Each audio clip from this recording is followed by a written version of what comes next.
Bienvenidos. Esta noche vamos a emprender un viaje tranquilo, no solo a través del tiempo, sino hacia una tierra donde lo imposible era simplemente la tarea del martes y donde los grandes problemas de la vida podían resolverse enterrando a alguien vivo en los cimientos o vendiendo los hábitos de baño de tu vecino por más dinero del que muchos ganan hoy en día. Una época de montañas cubiertas de niebla, de campanas de templos que significaban algo realmente importante, no solo son las 6 en algún lugar, y de una cultura tan práctica que convertía literalmente la basura en oro, mientras que nosotros aquí pagamos $8 por fertilizante orgánico que probablemente ni se le acerca en eficacia. Esta noche viajamos al Japón antiguo. Pero no a la versión romantizada con duelos de espada perfectamente coreografiados y maestros sabios soltando frases de galleta de la fortuna. No, nos sumergiremos en el Japón real, el de los monjes budistas que transformaron la automomificación en un arte, el de los samuráis con costumbres que hoy los cancelarían en cualquier red social, y el de la gente que miró los desechos humanos y pensó, ¿sabes qué? Esto es material agrícola de primera calidad. Y aquí viene lo más sorprendente. Muchas de estas prácticas raras funcionaban mejor que nuestras soluciones modernas, esas que cuestan demasiado y complican lo sencillo. Mientras nosotros gastamos fortunas en probióticos y apps de terapia, los japoneses de antaño creaban economías sostenibles con excremento y levantaban estructuras tan sólidas que aún están en pie siglos después, gracias a voluntarios bastante comprometidos. Antes de que empieces a googlear cómo emigrar al Japón feudal o a preguntarte si deberíamos recuperar algunas de estas prácticas, spoiler, mejor no, déjame pedirte un favor. Si disfrutas historias que viven justo entre lo educativo y lo completamente disparatado, dale like a este vídeo y suscríbete al canal. Pero solo si eres de los que disfrutan aprender la historia que tu profesor jamás se atrevió a enseñar en clase. Y hablando de eso, cuéntame en los comentarios, ¿cuál es la solución más rara que has escuchado en tu cultura o familia? Porque créeme, todas las culturas tienen esa práctica que para ellos tiene todo el sentido del mundo, pero para los demás suena absolutamente loca. Y sí, estoy mirando a quienes ponen piña en la pizza. Ese fenómeno lo dejamos para otra ocasión. Así que sírvete un té, o un poco de sake, si quieres ser históricamente preciso, apaga las luces y acomódate. Porque esta noche vamos a descubrir por qué los antiguos japoneses fueron los verdaderos hackers de la vida, resolviendo problemas con soluciones tan creativas que hacen que nuestras innovaciones disruptivas parezcan un juego infantil. Nos adentraremos en un mundo donde la gestión de residuos era un negocio de lujo, donde los permisos de construcción requerían sacrificios humanos, donde los monjes competían para ver quién lograba momificarse mejor, y donde las batallas de pedos eran consideradas arte. Y, de algún modo, todo tenía sentido. Respira hondo, aunque mejor no lo hagas en una aldea agrícola del Japón antiguo, y empecemos este viaje hacia una época en la que pensar fuera de la caja significaba enterrar gente dentro de los cimientos. Imagínatelo. Es el año 1575, en las colinas brumosas de lo que algún día sería Japón moderno. Eres constructor de castillos, no el tipo divertido con bloques de Lego y segundas oportunidades infinitas, sino el tipo en el que, si tu muro se derrumba, puedes perder no solo el contrato sino también la cabeza. Llevas meses trabajando en este castillo. Los cimientos son sólidos, los materiales son de calidad, los obreros son hábiles. Todo debería funcionar. Pero hay un muro en particular que, sin importar cómo lo construyas, se viene abajo una y otra vez, como si estuviera ofendido con tus decisiones arquitectónicas. En nuestro mundo moderno, llamarías a un ingeniero estructural. Tal vez culparías al contratista, amenazarías con dejar malas reseñas en Yelp, incluso demandarías a alguien. Harías pruebas de suelo, investigarías filtraciones de agua, quizás descubrirías que lo construiste sobre un sumidero. Pero en el Japón del siglo XVI, la solución era muy distinta. Una solución más permanente. Bienvenido al concepto de Itobashira, literalmente pilar humano. Y no era un adorno arquitectónico. Era exactamente lo que suena. Cuando un edificio se caía constantemente, cuando un puente no se sostenía, cuando una estructura importante parecía maldita por los dioses, los constructores japoneses no pedían mejores materiales. Pedían voluntarios.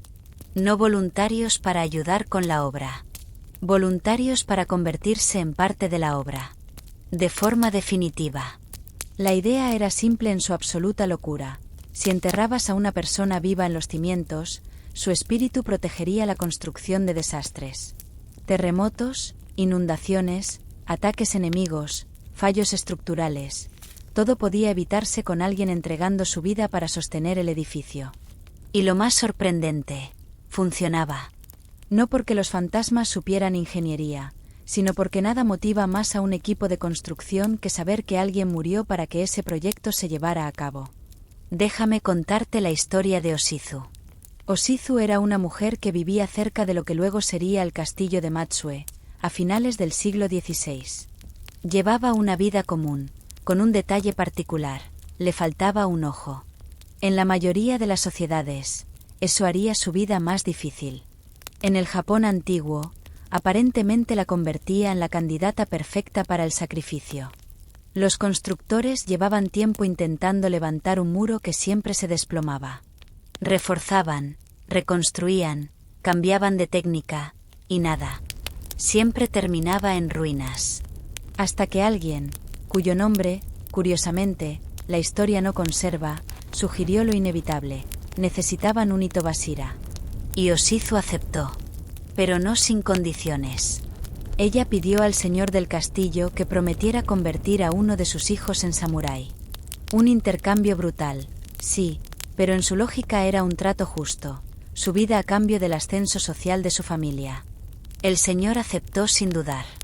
Después de todo, ¿qué era un puesto de samurái frente a la posibilidad de tener un castillo sólido y dejar de hacer el ridículo ante los demás señores feudales? Así que se realizó la ceremonia. Y no fue un simple entierro. Era un ritual solemne, cargado de significado. Osizu se colocó en el lugar asignado y, piedra tras piedra, los obreros fueron levantando el muro alrededor de ella, hasta sellarla en la base de la fortificación. Los registros cuentan que permaneció serena, quizás pensando en el futuro que le esperaba a su familia. ¿El resultado? El muro se sostuvo. El castillo se completó en 1576 y todavía existe. No porque el espíritu de Osizu sostenga las piedras, sino porque, esta vez, cada trabajador sabía que el fracaso no era una opción.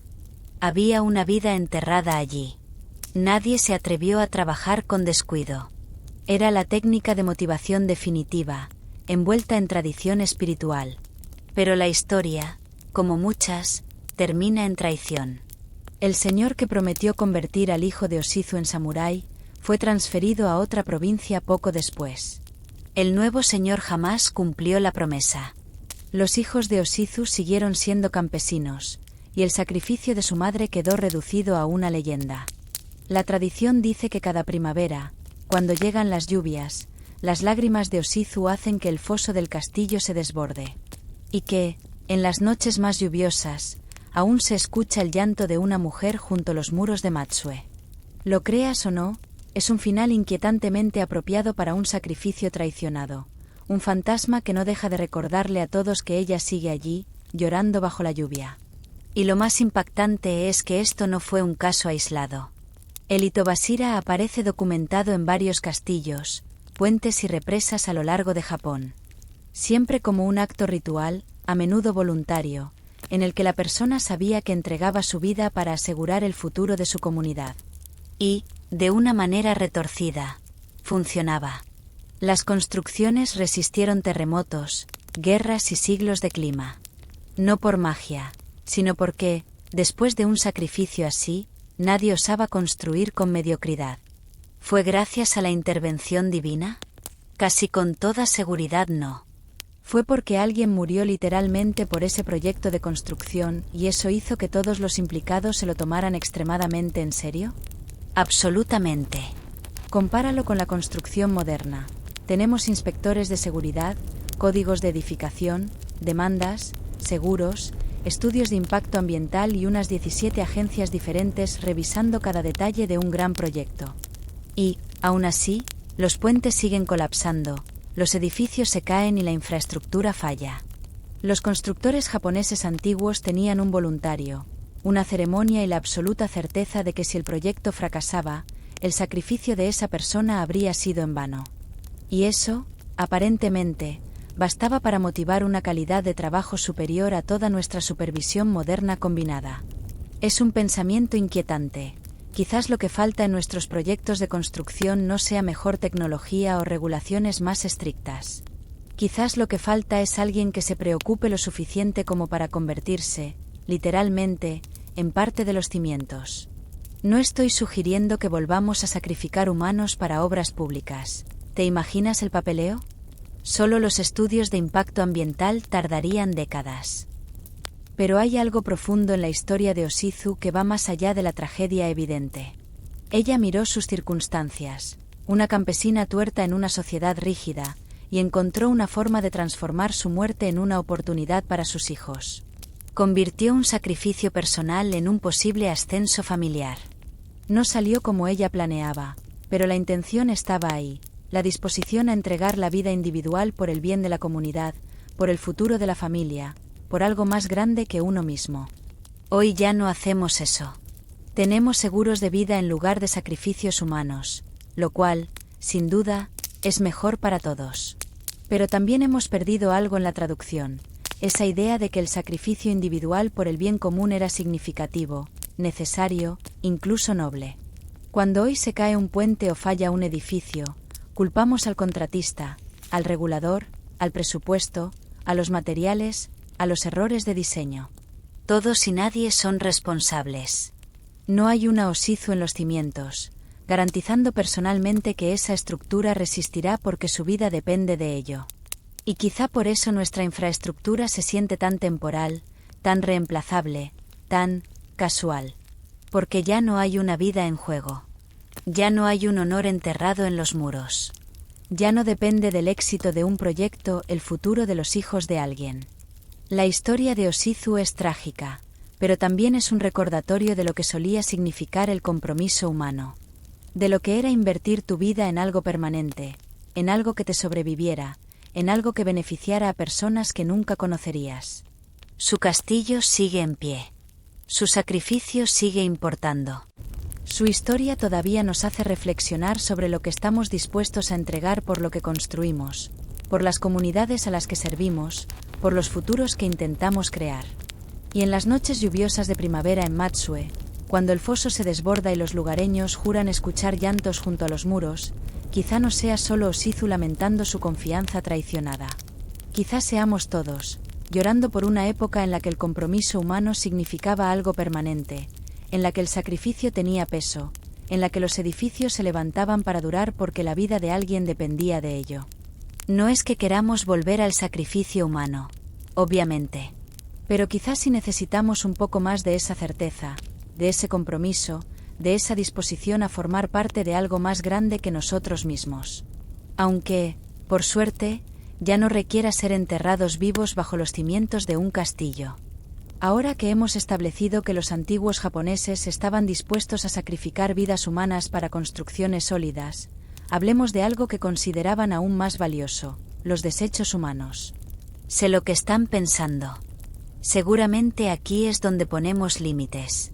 Seguramente ni siquiera el Japón antiguo era tan extraño como para convertir las heces en un producto de lujo. Y si eso es lo que piensan, entonces claramente no han estado prestando atención al tema del viaje de esta noche. Bienvenidos al mundo del chimogoe, literalmente negocio de fertilizantes, donde los excrementos humanos no eran simplemente residuos para desechar, sino un producto agrícola premium con sus propios grados de calidad, niveles de precios y mercado competitivo. Piensen en ello como la primera economía circular del mundo, excepto que en lugar de reciclar latas de aluminio, estaban reciclando, bueno, todo lo que salía de los humanos. Imaginen Edo a principios de los años 1600. La ciudad que eventualmente se convertiría en Tokio está prosperando. La población explotando.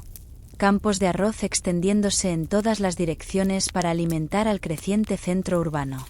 Y con más personas viene más comida necesaria, lo que significa más productividad agrícola requerida, lo que significa más fertilizante necesario. Ahora, en nuestro mundo moderno, simplemente conduciríamos al centro de jardinería y compraríamos una bolsa de fertilizante sintético por $12.99, probablemente quejándonos de lo caro que se ha vuelto todo. Elegiríamos algo con una etiqueta bonita, tal vez certificación orgánica, definitivamente con una proporción NPK que no entendemos pero suena científica. Pero en el Japón del período Edo, no había Miracle Gro. No había fertilizantes químicos. No había agricultura industrial. Solo granjeros tratando de alimentar a una ciudad en rápido crecimiento con cualquier recurso que pudieran encontrar. Y lo que encontraron fue que la ciudad misma estaba produciendo el recurso agrícola más valioso imaginable, desechos humanos de alta calidad, de origen local y artesanal. Esto no era algún último recurso desesperado. Era una operación comercial sofisticada que hizo a algunas personas más ricas que los terratenientes cobrando alquiler. Y todo comenzó con una observación simple: los desechos humanos hacen excelente fertilizante. Mejor que cualquier otra cosa a la que tenían acceso. Así que construyeron toda una economía alrededor de ello. Permítanme presentarles al terrateniente promedio de Edo de los años 1600. Él posee una nagaya, básicamente un edificio de apartamentos, excepto imaginen un edificio de apartamentos diseñado por alguien que pensaba que la privacidad era un lujo innecesario y los baños individuales eran un derroche extravagante. Estas nagaya eran edificios largos y estrechos divididos en unidades diminutas de una habitación, cada una albergando a una familia entera. Sin cocina, sin baño, sin almacenamiento. Solo una habitación donde vivían, dormían, trabajaban e intentaban mantener algo de dignidad mientras compartían paredes tan delgadas que sabían todo sobre la vida personal de sus vecinos, quisieran o no. Todos los residentes de la nagaya compartían un inodoro comunal. Un inodoro, docenas de familias, todas contribuyendo a lo que se convertiría en el negocio secundario más rentable del propietario. Porque aquí es donde se pone interesante. Los granjeros le pagaban al propietario por el acceso al contenido de ese inodoro comunal. No solo pagar, competir por el acceso. Pujar uno contra el otro. Negociar contratos. Formar relaciones comerciales a largo plazo. Los granjeros aparecían con carretas, palas y dinero en efectivo listo, ansiosos por llevarse lo que la gente moderna paga a los plomeros para que lo retiren de sus vidas. ¿Y los propietarios? Estaban ganando más dinero vendiendo los desechos de sus inquilinos que cobrando alquiler. Piensen en eso por un momento. En un mundo donde la vivienda era cara y los alquileres eran altos, la parte más rentable de ser propietario no era cobrarle a la gente por vivir en algún lugar. Era vender lo que esa gente dejaba en el baño. Era como descubrir que tu basura era más valiosa que tus impuestos a la propiedad. Pero esto no era cualquier excremento. ¿O no? El mercado de Chimogoe era lo suficientemente sofisticado como para tener grados de calidad, niveles de precios y productos premium que harían llorar de envidia a los equipos modernos de marketing de lujo. El Chimogoe de más alta calidad, el Dom Perignon de los desechos humanos, venía de las casas de señores y comerciantes ricos. Esta gente comía la mejor comida, así que obviamente producía el fertilizante de más alta calidad. Sus desechos se vendían exclusivamente a los granjeros más exitosos, quienes lo usaban para cultivar las verduras más finas, que luego se vendían de vuelta a los señores y comerciantes ricos. Era el sistema de circuito cerrado definitivo. Los ricos comían gran comida, producían desechos premium, que cultivaban mejores cultivos, que alimentaban de vuelta a los ricos. Mientras tanto, todos estaban ganando dinero en cada paso del proceso. El Chimogoe de grado medio venía de familias comerciantes ordinarias y artesanos especializados. Calidad decente, buen valor nutricional para los cultivos, suministro confiable. Este era tu fertilizante cotidiano, el tipo que la mayoría de los granjeros usaba para su producción estándar. Y luego estaba el Chimogoe, grado económico de los residentes más pobres. Aún valioso, aún útil, pero definitivamente precios de nivel básico. Imaginen si hoy tuviéramos marcas de excremento de lujo. Desechos artesanales de ejecutivos alimentados orgánicamente. Fertilizante de libre pastoreo de trabajadores tecnológicos alimentados con pasto. Compost premium de influencers de origen local. En realidad, no imaginen eso. Es lo suficientemente perturbador que haya pasado una vez en la historia. Pero aquí es donde el sistema Chimogoe se vuelve genuinamente impresionante. creó accidentalmente una de las ciudades más sanitarias del mundo preindustrial. Mientras las ciudades europeas de la misma época estaban vertiendo desechos humanos directamente en ríos, calles y básicamente en cualquier lugar que no fuera el espacio de vida inmediato de alguien, Edo tenía toda una industria dedicada a remover cada onza de desechos de la ciudad. Los granjeros no podían obtener suficiente de ello. Literalmente estaban compitiendo para llevarse las aguas residuales de la ciudad. Era como tener toda una fuerza laboral de personas cuyo único trabajo era mantener tu ciudad limpia, excepto que en lugar de pagarles, te estaban pagando a ti. ¿El resultado? Las vías fluviales de Edo estaban prístinas. Agua potable limpia en toda la ciudad. Sin epidemias de cólera. Sin brotes de disentería. Sin enfermedades transmitidas por agua que estaban diezmando otras ciudades importantes alrededor del mundo. Los viajeros europeos a Japón durante este periodo se asombraban de lo limpias que eran las ciudades, lo fresca que sabía el agua, lo saludable que parecía la población. Lo atribuían a prácticas de higiene japonesas superiores o tal vez diferencias culturales. Lo que no se dieron cuenta fue que no era sofisticación cultural o conocimiento avanzado de higiene. Eran simplemente incentivos económicos realmente buenos. Cuando los desechos humanos son lo suficientemente valiosos como para que la gente te pague por removerlos de tu ciudad, terminas con la ciudad más limpia del mundo completamente por accidente. Comparen esto con Londres en el mismo periodo, donde estaban vertiendo todo en el Támesis y luego preguntándose por qué la gente seguía muriendo de cólera. O París, donde las calles literalmente fluían con aguas residuales y la nobleza llevaba pañuelos perfumados solo para caminar afuera. Mientras tanto, los granjeros de Edo compiten para ver quién puede llevarse los desechos más rápido. Los propietarios están enriqueciendo vendiendo excremento, y la ciudad está descubriendo accidentalmente principios de salud pública que no se entenderían en Europa por otros 2 siglos.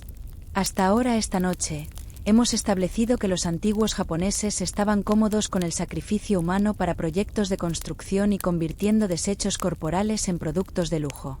Ahora hablemos de sus prácticas religiosas, que de alguna manera lograron ser aún más intensas que cualquiera de esas cosas.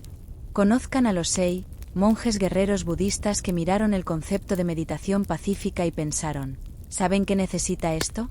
Más violencia y guerra política. Si alguna vez han estado en un retiro de meditación donde el mayor desafío era permanecer quietos durante 20 minutos sin revisar su teléfono, los Sei probablemente encontrarían adorables sus luchas espirituales. Estos eran monjes que pasaban sus mañanas en contemplación silenciosa y sus tardes quemando templos rivales con precisión militar. Imaginen un monasterio budista típico en el Japón del siglo XII. Probablemente están imaginando jardines serenos, cánticos pacíficos, tal vez algo de incienso suave quemándose mientras figuras con túnicas se mueven silenciosamente por patios brumosos. Muy zen. Muy tranquilo. Muy diferente de lo que realmente estaba pasando. Lo que realmente estaba pasando era más como un cruce entre un seminario religioso y una academia militar, con una pizca de cabildeo político y solo una pizca de crimen organizado. Los Sei no eran sus monjes promedio. Llevaban naginata, básicamente lanzas con hojas curvas adjuntas, perfectas tanto para la meditación como para desmembrar oponentes que no estaban de acuerdo con su interpretación de la doctrina budista. Eran arqueros hábiles, espadachines competentes y absolutamente despiadados en combate. Y usaban estas habilidades no solo contra enemigos externos, sino entre ellos mismos. La guerra de templo budista versus templo budista aparentemente era algo en el Japón antiguo, lo que se siente como que derrota todo el propósito del budismo, pero qué sé yo. Me estreso cuando mi aplicación de meditación me envía demasiadas notificaciones. El problema comenzó cuando diferentes templos empezaron a competir por el favor imperial.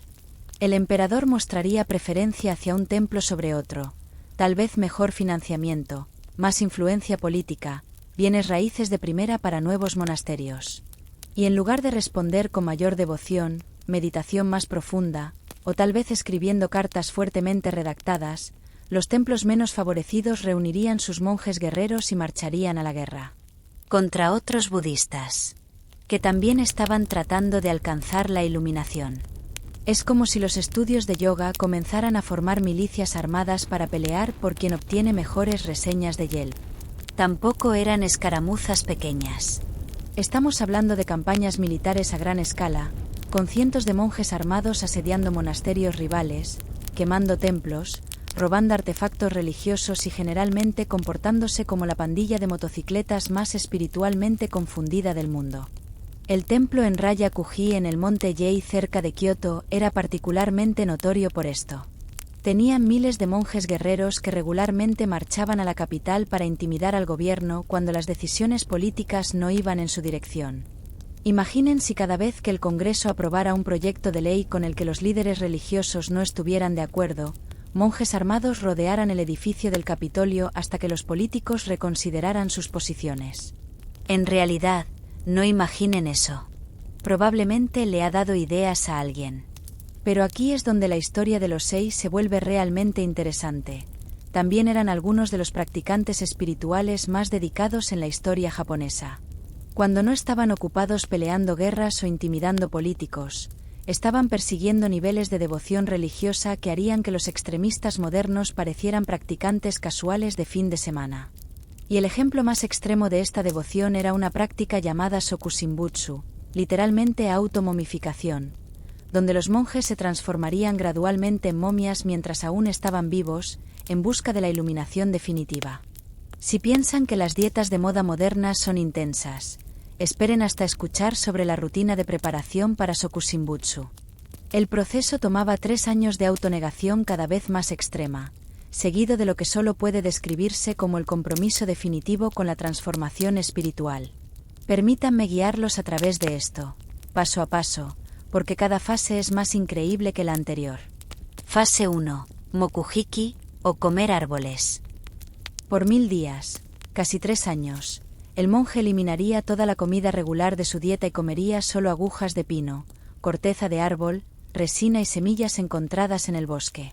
Ahora, antes de que empiecen a pensar que esto suena como algún tipo de dieta paleo antigua, entiendan que esto no se trataba de salud o pérdida de peso. Se trataba de remover sistemáticamente todo de su cuerpo que pudiera descomponerse después de la muerte. La dieta de agujas de pino servía un propósito muy específico. La resina de pino es naturalmente antimicrobiana y actúa como conservante. Al comer nada más que productos de árboles durante 3 años, el monje estaba esencialmente marinando sus órganos internos desde adentro hacia afuera. Es como la forma más lenta y espiritual de preparación de alimentos del mundo, excepto que tú eres la comida. Durante esta fase, el monje también estaría perdiendo cantidades masivas de grasa corporal y masa muscular. No porque estuviera tratando de ponerse en forma, sino porque la grasa y el músculo son exactamente las cosas que se descomponen rápidamente después de la muerte. El objetivo era volverse tan cerca de momificado como fuera posible mientras aún técnicamente estuviera vivo. Imaginen tratar de mantener una práctica de meditación normal mientras lentamente se están matando de hambre con agujas de pino durante 3 años. Su concentración probablemente se vería afectada, por decirlo suavemente. Fase 2. Durante los siguientes 100 días, el monje dejaría de comer completamente. No más agujas de pino, no más corteza de árbol. Solo pequeñas cantidades de agua salada, y eso es todo. 100 días. De básicamente nada más que agua salada. Aquí es donde el proceso se vuelve menos sobre preparación espiritual y más sobre, morir activamente mientras se trata de mantener suficiente conciencia para completar el ritual. El monje pasaría estos 100 días en meditación constante, presumiblemente porque no quedaba energía para mucho más. Su cuerpo estaría consumiendo cualquier grasa y músculo restante que no hubiera sido eliminado ya durante la fase de agujas de pino. Estaría, literalmente, muriendo por grados mientras mantenía plena conciencia del proceso. Y luego, cuando el monje sintiera que se acercaba la muerte, y en este punto, la muerte se acercaría bastante rápidamente, sus compañeros monjes lo bajarían a una caja de pino especialmente preparada, exactamente del tamaño suficiente para una persona en posición de meditación. Lo enterrarían 9 pies bajo tierra, con solo un pequeño tubo de bambú para aire y una campana que podría hacer sonar para señalar que aún estaba vivo. Aún vivo. Bajo tierra. En oscuridad total. Durante tanto tiempo como su cuerpo pudiera mantener la conciencia. El monje continuaría meditando en su caja subterránea, haciendo sonar la campana a horas programadas durante cada día para hacerle saber a sus compañeros monjes que el proceso aún continuaba. Y cuando el sonar se detuviera, cuando el silencio indicara que la transformación estaba completa, los otros monjes esperarían. Lo dejarían bajo tierra por otros 1000 días. Casi 3 años más. Y luego, finalmente, lo desenterrarían para ver si el proceso había funcionado. Si el cuerpo del monje estaba perfectamente preservado, sin signos de descomposición, había logrado Sokusimbutsu. Había transformado exitosamente su ser en un Buda mientras hacía la transición de la vida a la muerte. Sus restos momificados serían colocados en el templo como objeto de veneración, prueba de que era posible trascender el ciclo normal de vida y muerte a través de pura dedicación espiritual. Si el cuerpo mostraba signos de descomposición, bueno, eso era desafortunado, pero no poco común. El monje aún había demostrado increíble compromiso espiritual, incluso si no había logrado completamente la transformación definitiva. Todavía hay templos en el norte de Japón hoy que exhiben los restos momificados de monjes que completaron exitosamente Sokusimbutsu. Perfectos, preservados, sentados en meditación eterna después de cientos de años. La práctica finalmente fue declarada ilegal en 1879, pero un monje determinado llamado Bukai la intentó de todos modos en 1903. Desafortunadamente para él, o tal vez afortunadamente, dependiendo de su perspectiva, sus compañeros monjes tenían miedo de estar asociados con una actividad ilegal, así que nunca completaron el paso final de desenterrarlo. Bukai permaneció bajo tierra por casi 60 años, hasta que los investigadores lo descubrieron en 1961. Para su asombro, su cuerpo estaba perfectamente preservado. Aparentemente, había alcanzado la iluminación después de todo, incluso sin la ceremonia apropiada. Ahora que hemos cubierto sacrificios de construcción, economía de residuos y monjes guerreros que se momificaban para la iluminación, hablemos de algo que podría hacerlos sentir aún más incómodos, como la sociedad japonesa antigua estructuraba la mentoría, la educación y las relaciones de transición a la adultez. Advertencia justa. Aquí es donde nuestro viaje a través de cosas extrañas que realmente funcionaron entra en territorio que requeriría muchas conversaciones muy incómodas con departamentos modernos de recursos humanos, equipos legales y básicamente cualquiera responsable del bienestar infantil en el siglo XXI. Pero aquí está la cuestión sobre el contexto histórico. Solo porque algo nos haga sentir profundamente incómodos hoy no significa que no sirviera funciones sociales importantes en su entorno original. Y solo porque hayamos desarrollado mejores formas de hacer las cosas no significa que no podamos aprender algo de entender cómo las sociedades anteriores resolvían problemas con los que aún luchamos. Así que hablemos de BACAS y SHD, los sistemas tradicionales japoneses de mentoría, educación y avance social que eran, llamémoslos integrales de maneras que la teoría educativa moderna típicamente no recomienda. En el Japón feudal, convertirse en samurái no era algo que pudieras lograr a través de cursos en línea o talleres de fin de semana. Requería años de entrenamiento intensivo en artes marciales, estrategia, ética, poesía, caligrafía y las complejas habilidades sociales necesarias para navegar una de las sociedades más jerárquicas en la historia humana. Y este entrenamiento no ocurría en escuelas o academias. Ocurría a través de relaciones individuales de mentoría entre samuráis experimentados y jóvenes aprendices llamados BACAS. El sistema BACAS era, esencialmente, un programa de aprendizaje para la clase samurái. Excepto que a diferencia de los aprendizajes modernos, que se enfocan principalmente en habilidades profesionales y tal vez eventos ocasionales de networking, estas relaciones eran experiencias de inmersión total. Un BACAS, típicamente un niño entre 10 y 15 años, sería asignado a un maestro samurái experimentado que sería responsable de cada aspecto de la educación y desarrollo del niño. Entrenamiento marcial, sí, pero también refinamiento cultural, instrucción moral, conciencia política y conexiones sociales que determinarían toda su posición futura en la sociedad.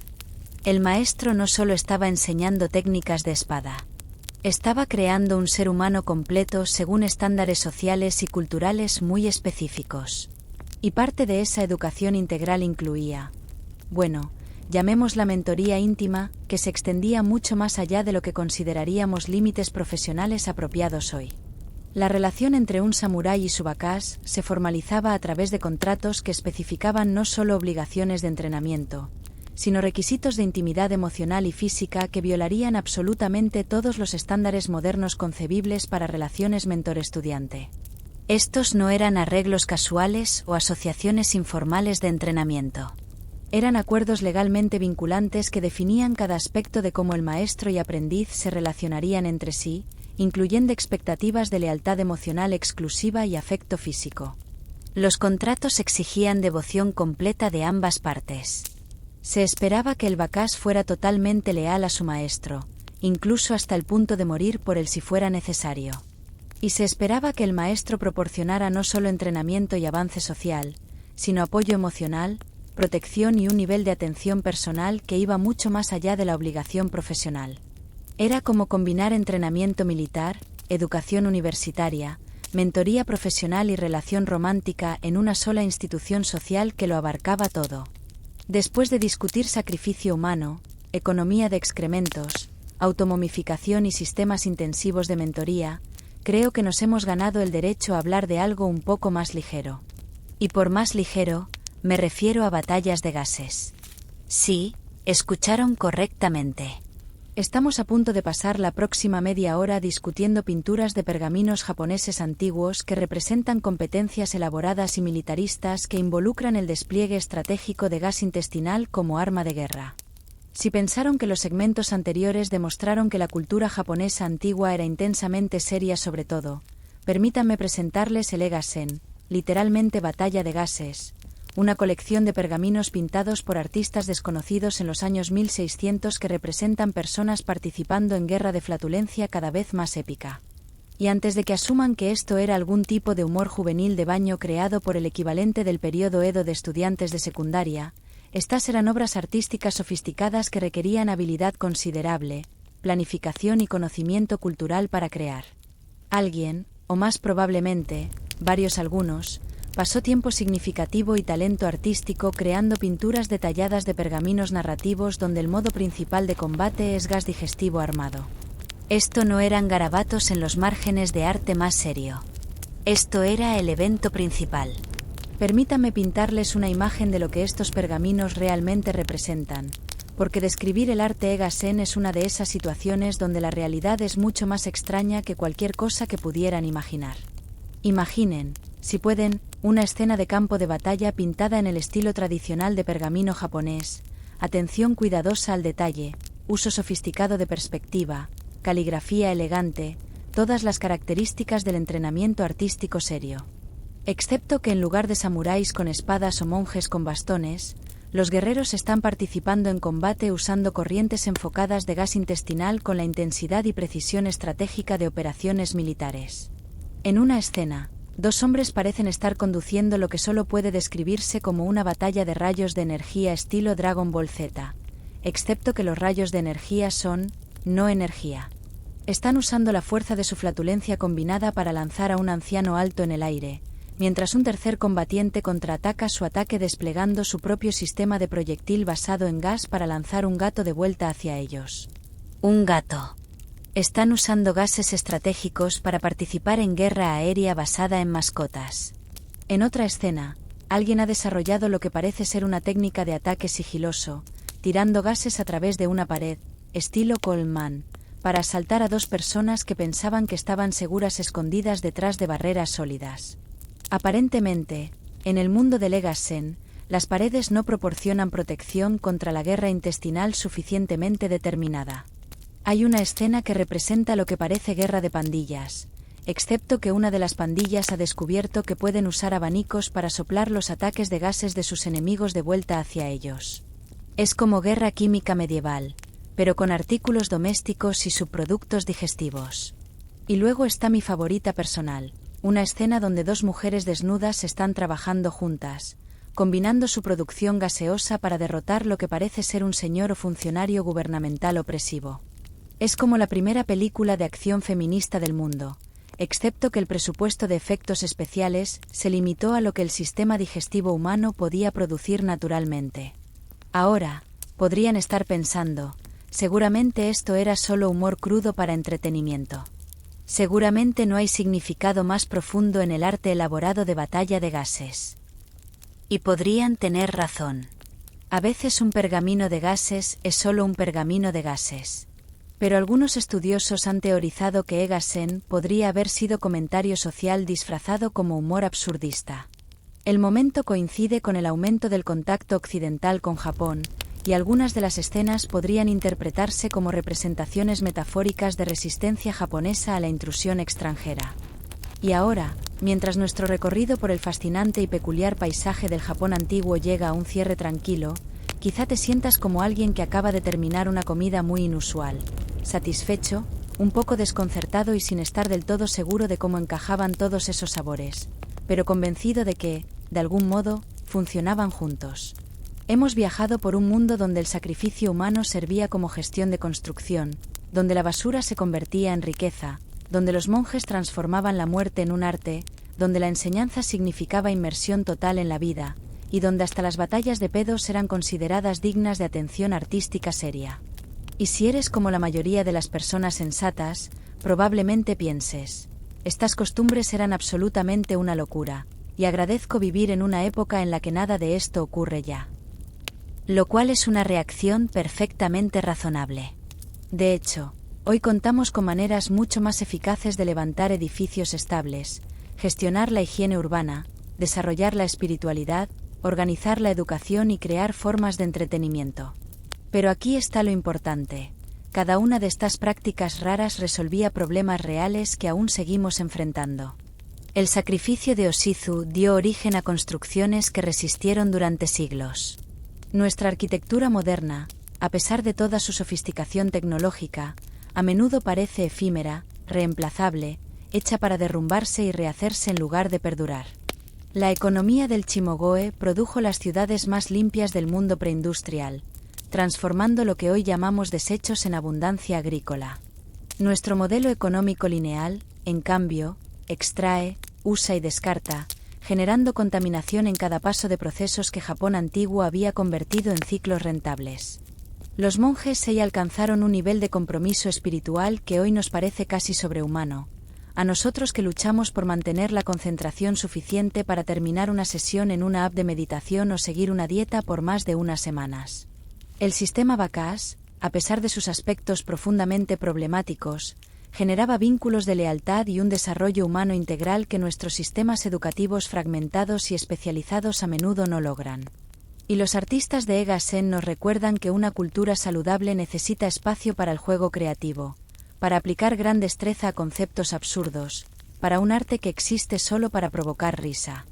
No eran rarezas al azar. Eran soluciones, a veces brillantes, a veces cuestionables, siempre creativas, a desafíos humanos fundamentales que toda sociedad debe enfrentar. ¿Cómo crear cosas que duren? ¿Cómo convertir los residuos en valor? ¿Cómo formar seres humanos completos? ¿Cómo equilibrar la seriedad con la diversión? ¿Cómo sostener comunidades que apoyen el crecimiento individual sin perder la cohesión social? Las respuestas del Japón antiguo a estas preguntas solían ser extremas, a veces inaceptables, pero casi nunca aburridas. Afrontaban los problemas humanos con una creatividad y una entrega que resultan tanto inspiradoras como inquietantes. Comprendían algo que a veces olvidamos en nuestra obsesión por la eficiencia, que las soluciones humanas siempre serán un poco extrañas, porque los propios humanos somos criaturas profundamente extrañas. Somos animales que levantan monumentos, seres que crean arte sobre funciones corporales, comunidades que sacrifican vidas por edificios, organismos que convierten sus desechos en sistemas económicos, primates que dedican años a prepararse para morir en búsqueda de iluminación. La cultura japonesa antigua aceptaba esa rareza en lugar de intentar eliminarla. Diseñaban sistemas sociales que funcionaban con la naturaleza humana tal como es, no con una versión idealizada de lo que podría ser. Eso no significa que sus soluciones fueran siempre buenas ni que debamos imitarlas. Muchas prácticas eran dañinas, explotadoras o simplemente innecesarias con el conocimiento y los recursos actuales. Pero si merece reconocimiento su disposición a tomarse en serio los problemas humanos y a proponer soluciones integrales, comprometidas y creativas, incluso cuando resultaban extrañas para los demás. Construyeron sociedades que duraron siglos, no por ser perfectas, sino por ser adaptables, cohesionadas y profundamente comprometidas con trabajar con la realidad tal como la encontraban. En contraste, hoy solemos intentar resolver problemas humanos con tecnología, regulaciones o cambios individuales de conducta, evitando las soluciones sociales más complejas y desordenadas que realmente atacan las raíces. Queremos ciudades limpias sin pensar en los ciclos de desecho. Queremos relaciones duraderas sin compromiso profundo. Queremos desarrollo espiritual sin disciplina. Queremos libertad creativa sin apoyo cultural al juego puro. Quizá el Japón antiguo nos insinúe que algunos problemas necesitan soluciones raras. Tal vez los enfoques convencionales no sirven porque los problemas en sí mismos son esencialmente extraños. Quizá lo que nos falta no es más tecnología ni sistemas más eficientes, sino la disposición de comprometernos de lleno con soluciones que funcionan, incluso cuando nos incomodan. No sus soluciones específicas. Claro está, nadie debería empezar a enterrar personas en los cimientos ni instaurar relaciones vacas, sino su manera de resolver, integral, comprometida, creativa, dispuesta a abrazar lo raro cuando cumple una función importante. El hilo que une todas estas historias es el reconocimiento de que el florecimiento humano requiere más que optimización individual. Requiere comunidades que inviertan en soluciones a largo plazo, relaciones que superen lo superficial y culturas que sostengan tanto la seriedad como el juego creativo. Oshizu entregó su vida para que un edificio sirviera a su comunidad por siglos. Los agricultores del Chimogoe lograron sanidad urbana con incentivos económicos en lugar de regulaciones. Los monjes Sei cultivaron una intensidad espiritual que transformó no solo sus vidas, sino su tradición entera. No buscaban comodidad personal ni felicidad inmediata. Se centraban en crear sistemas que funcionaran para todos a largo plazo, incluso si eso exigía sacrificios, prácticas incómodas o métodos que parecían absurdos a ojos externos. Quizá eso es lo que hemos perdido en nuestra obsesión por la libertad individual y las soluciones tecnológicas. La conciencia de que algunos problemas requieren compromiso comunitario, enfoques integrales y disposición a hacer cosas raras si realmente funcionan. No sacrificios humanos ni estructuras de mentoría cuestionables, sino el reconocimiento de que las soluciones duraderas suelen exigir más que cambios superficiales. Requieren culturas que valoren la profundidad sobre la conveniencia, el compromiso sobre la flexibilidad, el beneficio colectivo sobre la preferencia individual. El Japón antiguo creó tales culturas, con todos sus aciertos y fallos, sus luces y sombras, sus soluciones y sus costos. Podemos aprender de sus ejemplos sin repetir sus errores, admirar su creatividad sin idealizar sus métodos, reconocer sus logros sin negar sus fracasos. Lo que no podemos hacer es descartar por completo sus enfoques solo porque nos parecen extraños. Porque la rareza, al fin y al cabo, puede ser una virtud y no un defecto a la hora de resolver problemas humanos. Los retos actuales, cambio climático, aislamiento social, crisis educativa, problemas de salud mental, polarización cultural, son todos problemas extraños que requieren soluciones igualmente extrañas. Quizá lo que necesitamos no es más pensamiento convencional, sino más disposición creativa a probar caminos que parecen raros pero que pueden funcionar. Quizá necesitamos el espíritu del Japón antiguo, soluciones integrales, compromiso a largo plazo, inversión comunitaria, juego creativo y la conciencia de que toda solución humana siempre tendrá algo de rareza. Al acostarte esta noche, rodeado de la comodidad y seguridad de la vida moderna, piensa un momento en quienes nos precedieron. Los que sacrificaron por edificios, los que convirtieron desechos en riqueza, los que buscaron desarrollo espiritual con intensidad aterradora, los que forjaron lazos de lealtad de por vida, los que hicieron arte solo para provocar carcajadas. Vivían en un mundo más duro que el nuestro en muchos sentidos, pero también más cohesionado, más comprometido, más dispuesto a abrazar la completa rareza de la existencia humana. Nos recuerdan que ser humano siempre ha sido raro, y que las sociedades que prosperan son aquellas que encuentran formas creativas de trabajar con esa rareza, no contra ella. Duerme tranquilo, sabiendo que formas parte de una larga cadena de seres humanos extraños que han encontrado soluciones extrañas a problemas extraños, y que, de alguna manera, todo termina funcionando. Incluso las batallas de pedos. Sobre todo, Las batallas de pedos.